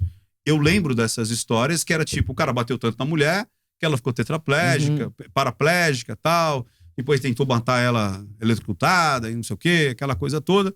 E é isso aí. O cara é um carrasco. Essa é a história que eu sempre ouvi. A mídia contava essa história. Eu também. Aquela Isto É, inclusive, uma vez fez matéria com ele de capa, ele de perfil, assim, dizendo assim, a face da violência doméstica no Brasil, blá, blá, blá, blá. E aí começaram a pipocar a gente falando assim, analisa o Marco Antônio Heredia, analisa o Marco Antônio Heredia, analisa o Marco Antônio. Eu falei, quem é esse Marco Antônio Heredia? Não sei lá quem é o Marco Antônio Heredia. Aí alguém falou assim, não, é o ex-marido da Penha. Eu falei, cara, o cara bateu na mulher, quer que eu fale o que esse cara tá falando? Né? Ele bateu na mulher, tal. E eu já contaminado, né? Aí ele tinha dado uma entrevista no canal pequenininho do Alexandre Paiva. Aí um dia, eu falei, tá, sei lá, tô com folga, vou dar uma olhada. Começo a olhar o cara contando a história.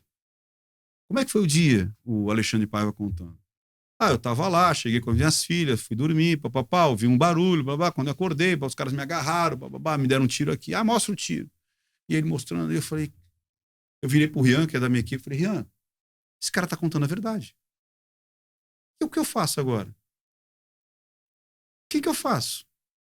40 anos de história, eu ouvi essa história a vida Mas você inteira. acha que essa história é mentirosa, na verdade? A história que as pessoas ficaram sabendo, ela é totalmente mentirosa. Ela não se sustenta se você lê o inquérito. Não é o que ele conta, é o que está no inquérito. No inquérito. Ele não é culpado? Não. Ele não deixou, era paralítica? Ele foi condenado. Então vamos lá, o que a justiça diz? Só para você ter uma ideia, ele foi condenado faltando 6 meses para caducar a o questão dele. Por quê? Porque não tinha indícios mínimos para ele ser condenado. E por que ele foi condenado? Uma injustiça? Pois é, porque começaram a criar. Tem um monte de coisa. Uma narrativa que levou à condenação. Ele. Aí vamos lá. Ele nega? Nega. Ele já escreveu acho que mais de 20 livros sobre esse assunto. Teve agora um especial na Brasil Paralelo, porque eu levei a história para lá. E eu falei, tá aqui, ó. Os caras falaram, não acredito que é assim. Eu falei, pesquisa, vai lá. Pra você ter uma ideia, ele nunca encostou a mão nela. Palavras de quem? Dela. Numa entrevista pro Porchat, o Porchat falou, mas e aí? Ele te batia? Como é que ele te batia? Ele falou, não, ele nunca me bateu. Era uma violência psicológica. A própria Maria da Penha fala, ele nunca encostou a mão em mim. Só que todo mundo... Mas e o tiro? Não, então ele forjou um assalto, aí deu um tiro em mim com uma escopeta e depois ele se feriu com uma faquinha. Tem laudo médico. Ele tomou um tiro de 38. Ela toma um tiro e ele toma um tiro. Então existiam assaltantes? Existiram os assaltantes, inclusive a perícia. Isso que eu tô falando tá na perícia. A perícia diz, houve arrombamento do carro, do porta-mala do carro, encontramos material do roubo dentro do carro, arrombaram a pérgola, arrombaram a porta de entrada, tem situação de luta, tem o cara foi levado para o hospital, tomou um tiro, ficou 4 dias internado, tanto é que o primeiro que é encontrado ferido é ele, depois encontram ela. E ela ficou paraplégica por causa do tiro? Do tiro de do bandido. 20 a 3,5 metros. De um bandido. Então, e como é que ele... De um bandido, porque entra os bandidos na casa, dão um tiro nela, ele entra... Na realidade é o seguinte, ele vai ver o barulho. Tá acontecendo barulho, eu vou lá ver o barulho, os caras enforcam ele, e ele lutando, porque o 38 era dele, e aí ele dá um tiro pra cima, no que ele dá um tiro pra cima, ele ouve um tiro também no quarto. Porque todo mundo viu só 2 tiros. Porque teve esse primeiro tiro, pum! Ele vai pra cima, e depois o tiro que o cara pega o revólver dele e dá um tiro nele. E eles fogem. Então, olha que doideira. E quem deu o tiro na Maria da Penha? Um dos bandidos? Um dos bandidos. Aí vamos lá. Ela toma um tiro. Ele toma um tiro. Rapidamente, as meninas que trabalham lá entram na casa, encontram ele ensanguentado, chamam os vizinhos vêm e chamam a polícia. Cadê as armas do crime? Quer dizer, o cara dá um tiro na mulher, dá um tiro nele mesmo e as armas sumiram. Não tem as armas? Não tem arma, ninguém achou as armas. Aí depois de um ano, fizeram uma busca e apreensão onde ele morava, 1 ano depois.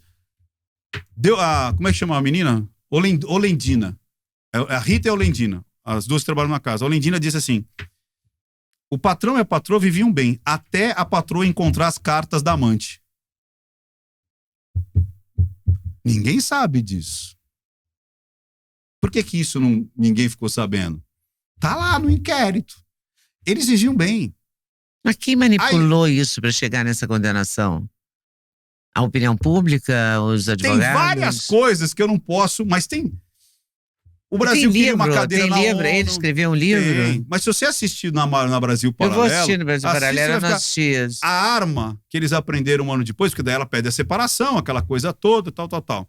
Primeiro, existem... É um especial Maria da Penha? Maria da Penha. Existem advogados... Vale conferir. Existem advogados até hoje dizendo assim, Ricardo, mas nas escolas de advocacia, na faculdade de advocacia de direito, o professor leva isso como exemplo e diz que ele tentou matar ela eletrocutada.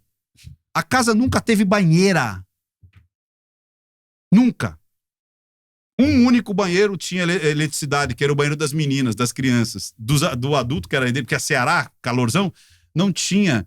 E detalhe, sabe que o que a própria Maria da Penha diz no depoimento? Eu acho que ele tentou me matar. Isso depois de 8 meses. Então, enquanto ela tomou o tiro, ele tratou dela, ia 2 vezes por mês no Sara Kubitschek. Ele conseguiu trazer ela do Ceará para Brasília, porque lá era o melhor hospital. Sim, o melhor hospital que tem no Brasil. Daí ele ia lá 2 vezes por semana, 2 vezes por mês, sem ter condições. Adaptou toda a casa, porque quando soube que ela não ia mais conseguir andar sem ser cadeira de roda, comprou. E ele tem tudo, como ele era contador, ele tem recibo. Tudo ele tem com recibo. Reforma da casa, eles voltam. Ele vende o carro porque ele precisa de dinheiro para manter aquilo tudo. E aí ela fica em casa, isso depois de 8 meses, vasculhando as coisas ali. Na capanga dele achou umas cartas de uma mulher que ele tinha antes do negócio. E aí, quando acontece tudo aquilo, parece que ele estava se despedindo dela. Falou assim, não dá, tem que cuidar da minha mulher, essa coisa toda, tal, pô, minhas crianças, tal. Ela, nunca mais vou esquecer de você, aquela coisa toda, pá. E aí isso tá no inquérito. A empregada dizendo, eles viviam bem, até... Não, mas parece coisa de Ledar. Parece filme. Você não tá entendendo. Aí uma vizinha... Novela mexicana. Uma menina assim. que trabalhava como regime lá de semi-escravidão, pra mãe da Maria da Penha, entra em contato, chamada Maria de Socorro, contando assim, eu vivi. Eu estava dentro lá da família. Esse cara nunca foi isso. Nunca, eu que vivia apanhando e tal. Cara, parece coisa realmente de cinema. Mas deixa eu falar do revólver. O revólver que entrou no inquérito e ficou até o final. Esse revólver foi pego depois, 1 ano depois dos fatos. Porque quando roubam dá aquela quiprocó todo, e tem quando faz perícia, que os caras escalaram um muro, destalharam não sei o quê, arrombaram. Tem tudo isso da perícia. Não é invenção dele, na perícia. E aí, pegaram um revólver. Porque quando pegam o revólver dele, ele compra outro revólver. Ele tem um laudo da Taurus, dizendo, esse revólver foi vendido 1 ano depois dos fatos. E ele é condenado com esse revólver. Como é que o cara pode ser condenado com um revólver que foi produzido 1 ano depois dos fatos? Não, é cada buraco, é cada absurdo. Coisa doida. Só que aquele negócio não tinha rede social, né? Então, era uma comunicação. Ele tá preso, tá solto, o quê? Não, aí com 19 anos e meio, acontece uma coisa muito doida, que eu não posso falar, porque daí eu vou mexer com os advogados, mas é uma coisa ridícula que acontece, né? Uma bizarrice. Uma bizarrice absurda. Depois, quando acabar as luzes aqui, eu te falo. E aí, na época ele reconhece os dois caras que entraram. Um era o Paulo Maravilha e o Negão, conhecido pela alcunha de Negão. Eu não lembro agora o nome dele. E o Paulo Maravilha. E aí diz que ele não reconheceu ninguém. E ele reconheceu. E ele tem cartas da época dizendo por que o meu processo não anda. Eu reconheci as pessoas, protocolado com a Secretaria Pública. Ele mandou carta para todo lugar dizendo eu reconheci, eu quero que o inquérito ande, eu tô com medo desses caras. Olha que doideira. E o inquérito não anda. Não, lógico que não. Aí andou o dele, que ele era o culpado e não os caras que ele reconheceu. Mas é um monte de buraco que ninguém ficou sabendo. Até hoje tem gente que acha que ele bateu na mulher, que ele tentou eletrocutar. No processo tá dizendo assim, ela diz assim, eu acho que ele tentou me matar, porque eu fui abrir o chuveiro e tomei choque. Juro pra você. Tomou choque em hora de abrir o registro. Quem nunca tomou choque abrindo o registro? E aí ela fala ainda, perguntei pra ele, eu tomei choque. Ele falou, deve ser o fio terra. Vou reparar. Leda, tá no inquérito. Ele tá condenado, tá preso? Não, aí ele foi, acho que em 2000, 20 anos depois, 83, 93, 2002, por aí. Ele é condenado, mas ele fica preso acho que 2 anos, 3 anos, depois ele já sai. Mas aí acabou com a vida do homem. Porque daí, quando ele sai, acho que em 2003, 2006, a Isto É faz essa reportagem. E aí? E ele era a cara da violência contra a mulher e tal, porque ele que fez... E aí lá na Isto É, e ele tem tudo isso daí. Era assim, ele tentou matá-la, tentou eletrocutá-la e ainda estuprou.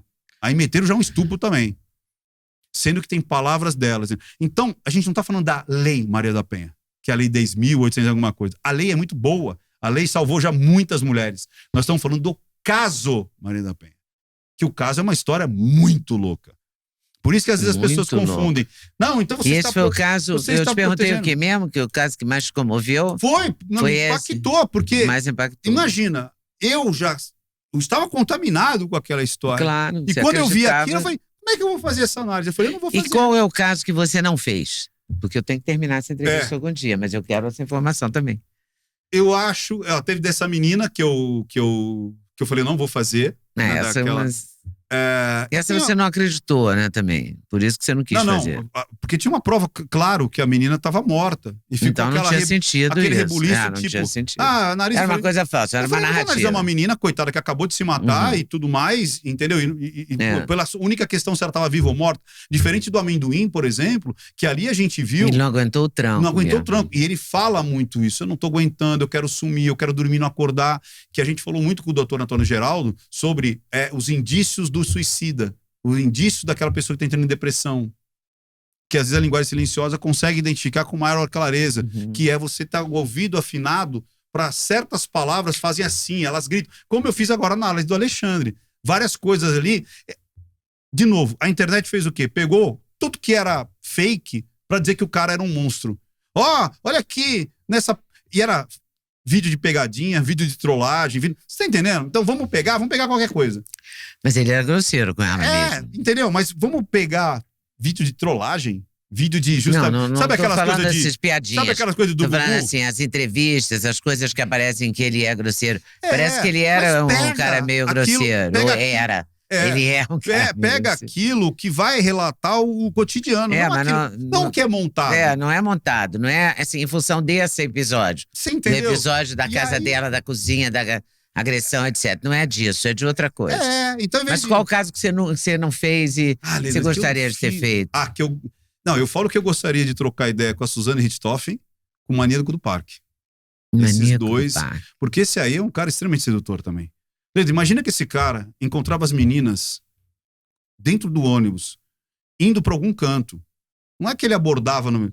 E ele seduzia para ir pro parque? E elas desciam do ônibus e entravam no parque 2 quilômetros para frente. Eu falo, cara, que nível de sedução esse cara tem? O cara nem é bonito, nem é rico. E nem consegue concatenar uma frase inteira. Concatenar. O cara, ele fala, você vê ele falando com... Como é que chama lá o Rezende? Corta pra mim. Marcelo Rezende. Marcelo que disse, que Deus o tenha. O Marcelo tem uma hora que ele dá uma travada. Marcelo Rezende. O cara... Experientíssimo. Ele dá um... E aí, e o cara não consegue falar uma frase inteira ali. Que loucura. O cara é muito, sabe?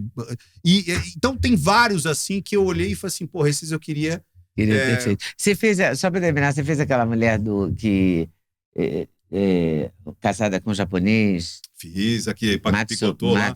Fiz, a Matsunaga, Elisa Matsunaga. Fiz também.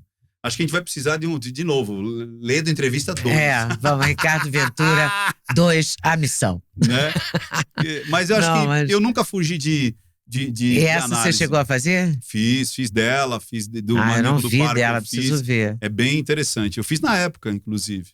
Então só falta... Eu acho que deixar de fazer, às vezes é quando é uma coisa muito...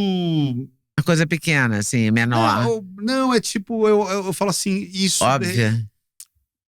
Não tanto, porque me pedem muitas coisas que às vezes é tipo assim, não... E as pessoas participam muito, escrevem, pedem? Muito, muito. É que às vezes não vai, eu gosto muito agora de fazer que dê um paralelo com o que eu posso levar para a vida. Então, o que eu posso levar... Você fala com uma contribuição, assim. Uma contribuição, tipo que, analisei a Ana. Porra, a Ana, nós estamos falando de violência doméstica, de um relacionamento às vezes patológico, né? Você sair depois de 25 anos, começar a vida. Então você consegue trazer daquela moça lá do vôlei que se matou. Eu sei. Eu conheci ela. Aquela deu menos de um mês antes dela se matar. Então, aquela deu mais de 600 mil views. Ali também tem um paralelo bem legal, que é o lance de Valesca, né? A Valesca. Valeuska, né? Que acho que é um negócio assim. Mas enfim, ali tem uma coisa muito legal. Que não é o suicídio. Mas eu não poderia imaginar eu acho uma que você pessoa... vai gostar de assistir. Eu tive com ela numa mesa redonda, falando para pessoas, assim, num restaurante, num espaço que nem desse estúdio, Entendi. um mês antes. Eu não, teve um cara eu que não fez tinha uma- nenhum sinal, era uma mulher bonita, Pois é. realizada, bem-sucedida, parecia super do bem, Então. super bem. Ela me deu um livro sobre a que ela vida tava lançando dela, um me livro. deu aquele livro. Eu falei, vou fazer uma live com você, vamos fazer. Não deu tempo de Não deu. marcar, menos de um mês Não, depois. tanto é que você vê, ela faz um podcast num dia e ela se mata Se no outro. mata no outro. No É outro. muito louco, muito, muito. Só mesmo a psiquiatria, né, para explicar E isso. aí você às vezes... Ou a lógico. psicanálise. Mas eu falei, na análise mesmo eu falei, olha, é muito difícil. É muito fácil agora ser engenheiro de obra pronta. É. Tem muito que diz, olha... Não, tava muito difícil. A não ser por 2, 3 pontinhos que eu tivesse conversando com ela, eu ia falar, tá normal, nada diferente do que uma pessoa, às vezes, que tá com dor de cabeça, tá com uma cólica, ou tá pensando, putz, será que eu deixei a panela do feijão em casa, acesa ou não? Sabe? Não é uma coisa Nada gritante. Mas o que pega ali é, de novo, o que as pessoas abdicam por o sucesso, né? Por aquilo que eu quero muito. E às vezes as pessoas não estão preparadas pelo ônibus. Então é tipo assim, ela foi melhor do mundo, atleta olímpica. Ela foi super campeã. Mas o que ela né? deixou, entendeu, Leda? E às vezes é isso que as pessoas não ponderam quando vão atrás do seu grande objetivo. Então, vou contar assim rapidamente. Não, Pelo amor de Deus. Não, que é assim, ó. Por exemplo, tem gente que Essa quer conhecer... entrevista é do jeito que o Duda gosta, enorme. Ó, tem gente que gosta de conhecer o mundo. E pensa assim, nossa, o cara já conheceu 80 países, é mochileiro pelo mundo. Eu já conversei com um cara que era um grande mochileiro, conheceu muitos países, e ele estava no aniversário, e ele falou assim, puxa, eu queria ter aquilo, cara. Eu sinto falta daquilo. Eu falei, daquilo o quê? Olha o pai brincando com o filho, uma família ali. Eu nunca vou ter isso aí. Eu já passei do tempo. Você tá entendendo? Então, às vezes, aquele pai que tá lá trocando fralda, correndo com a criança com dor de dente no meio da noite, fala assim, nossa, eu queria estar hoje no Alasca, eu queria estar... O cara que foi pro Alasca, que foi pro Tibete, de repente fala, porra, eu queria aquilo. Então você nunca vai ter tudo. Agora você tem que entender e digerir isso. E priorizar o que você Todo considera mais sucesso importante. tem um fracasso interno. Isso é uma frase que eu tirei lá da... Leda, todo sucesso tem um fracasso interno. Todo. Agora você vai conseguir suportar esse fracasso de que esse sucesso vai te trazer? Esse que é a grande sacada da vida. E você tá calmo nisso. Tipo assim, ok, eu não vou ter tudo, eu vou conseguir algumas coisas, outras não, e tá tudo bem. Acho que é uma boa frase, né? Pra terminar. Tá ótimo. Como é que é? O sucesso? Todo sucesso tem um fracasso interno. Vou pensar mais sobre isso. Ricardo Ventura, muito obrigado. Eu tô com saudade já, Leda. Ricardo Ventura, a missão, parte 2. Combinado? Ledinha, é uma honra sempre. Muito obrigado, é uma honra para mim. Eu que fico muito grata pela sua generosidade mesmo, sabe? De contar a sua história, de contar os casos, de conversar. Um barato. Muito obrigado. Obrigado, eu que agradeço. Você pode curtir, você pode compartilhar, você pode avisar os amigos, você pode fazer comentários. A gente está torcendo para você participar muito desse canal, dessa entrevista, que foi barato. Com certeza, eu adorei. E se der tempo, o pessoal vai no Não Minta Pra Mim. Ah, Não Minta Pra Mim. Não Minta Pra Mim. Vai claro. lá, de repente dá chance o pessoal no Congresso. Claro, se vai curtir uma tudo outra isso. Coisa vai perceber vai lá. Curtir todo esse trabalho do Ricardo e vai se informar. Show. E vai descobrir novos lados, como eu descobri aqui agora, você vai descobrir também. Nós descobrimos juntos, né? Porque eles também descobriram a história Maria da Penha aqui agora. Mas você vai descobrir outras histórias lá no Não Minta Pra Mim. Mas não esquece do Toledo Nag, não, de curtir, compartilhar, tá? Fazer tudo direitinho, comentar e espalhar. Valeu, até mais.